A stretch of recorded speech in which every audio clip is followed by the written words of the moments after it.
বছরের শুরুতেই বছর শেষের খবর দিলেন টলিউড হার্টথ্রব দেব।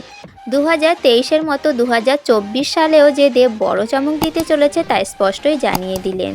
ব্যাপারটা একটু খোলসা করে বলা যাক বরং। সম্প্রতি দেব তার ইনস্টাগ্রামে একটি ছবি পোস্ট করেছেন।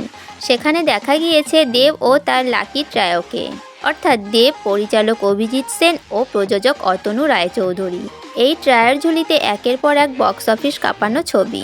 এই ত্রয়ী নতুন বছরের শেষে ফের একসঙ্গে নিয়ে আসতে চলেছেন নতুন ছবি।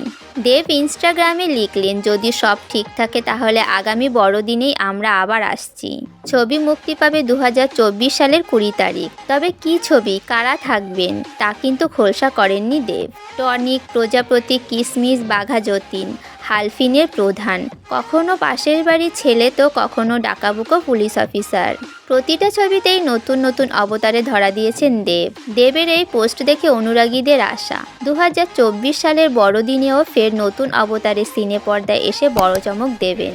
অন্যদিকে সৃজিতের টেক্কা ছবিরও শুটিং শুরু করেছেন দেব। এই ছবিতে দেবের সঙ্গে দেখা যাবে স্বস্তিকা মুখোপাধ্যায়কে।